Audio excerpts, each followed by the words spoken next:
Assalamualaikum warahmatullahi wabarakatuh. Di sini saya akan mereview ulang pembelajaran mata kuliah logika dengan dosen pengampu Bapak Hari Purwanto. Langsung saja, logika dimulai sejak Thales, yakni 548 sebelum Masehi sampai 624 sebelum Masehi. Filsuf Yunani pertama yang meninggalkan segala dongeng, tahayul dan cerita-cerita isapan jempol dan berpaling kepada akal budi untuk memecahkan rahasia alam semesta. Thales mengatakan bahwasanya air adalah arge dalam bahasa Yunani yang berarti berprinsip atau asas utama alam semesta. Saat itu Thales telah mengenalkan logika induktif. Aristoteles kemudian mengenalkan logika sebagai ilmu yang kemudian disebut logika saintika. Aristoteles mengatakan bahwa Thales menarik kesimpulan bahwa air adalah arke, yang artinya alam semesta, dengan alasan bahwa air itu adalah jiwa segala sesuatu.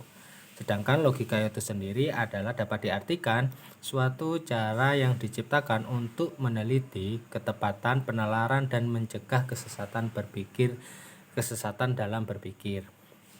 Penalaran tersebut ada dua, yakni penalaran induktif dan penalaran deduktif.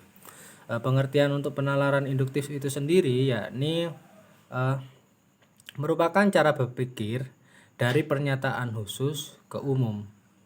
Sedangkan yang induktif merupakan cara berpikir dari pernyataan umum ke khusus.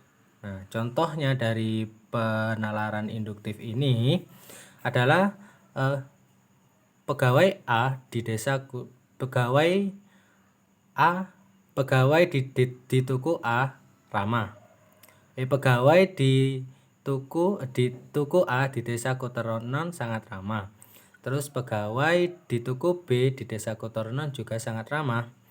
Berarti dapat silogismusnya itu bahwa seluruh pegawai tuku di desa Koteronon itu sangat ramah. Nah, yang kedua dari penalaran induktif, kita menarik dari premis mayor, yakni contohnya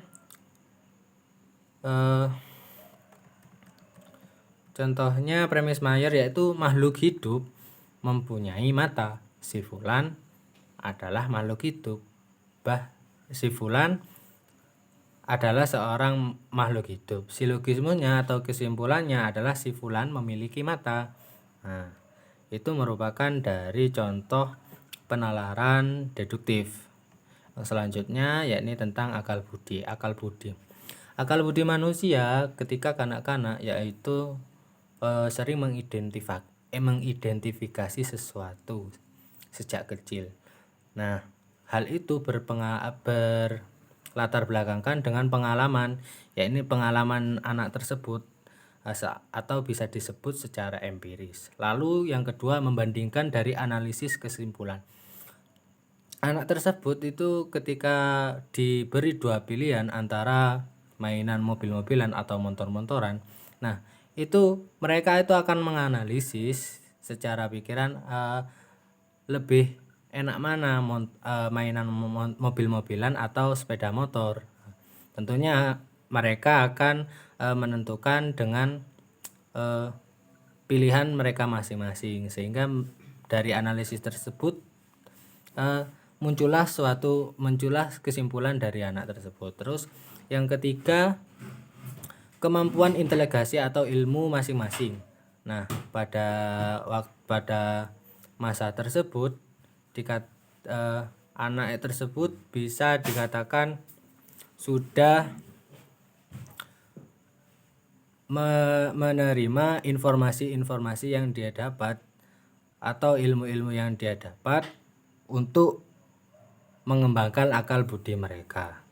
Akal budi manusia itu sendiri itu ada dua macam, yakni etika dan estetika. Apa itu etika? Etika adalah aturan atau norma, kaidah atau tata cara yang biasa digunakan sebagai pedoman atau asas suatu individu dalam melakukan perbuatan, atau bisa dibilang akhlak dari seseorang. Yang kedua adalah estetika. Estetika adalah cabang filsafat yang membahas tentang seni dan keindahan serta tanggapan manusia terhadapnya. Bisa dikatakan estetika itu merupakan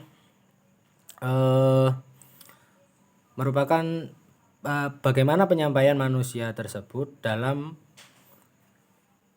keilmuan atau menyampaikan etika. Lalu definisi. Definisi adalah suatu penyampaian yang disampaikan secara detail atau menyimpulkan atau mencakup. Definisi itu sendiri dibagi menjadi dua macam, yakni definisi primer dan definisi sekunder. Definisi primer yakni sesuatu yang berhubungan dengan angka atau ukuran. Bisa dikatakan itu terkait dengan ilmu alam. Yang definisi sekunder merupakan sesuatu yang berhubungan dengan rasa atau ungkapan secara rasa dan tidak bisa diukur, seperti manis, terus asin. Lalu ada juga tentang ide dan konsep. Ide merupakan hal yang akan digunakan, sedangkan konsep apa yang akan digunakan. Lalu ada definisi nominal, yakni bersangkutan dengan material, yakni yang sudah kita ketahui bahwa nominal merupakan angka-angka. Lalu ada definisi real atau definisi secara hakiki yang menjelaskan sesuatu secara spesifik. Lalu ada sebab akibat, yakni pendefinisian yang disimpulkan dengan adanya sebab maupun akibat. Nah, itu saja yang bisa saya sampaikan dari review mata kuliah logika. Jika ada tutur kata yang salah ataupun yang kurang mengenakan, saya mohon maaf. Sekian dari saya. Assalamualaikum warahmatullahi wabarakatuh.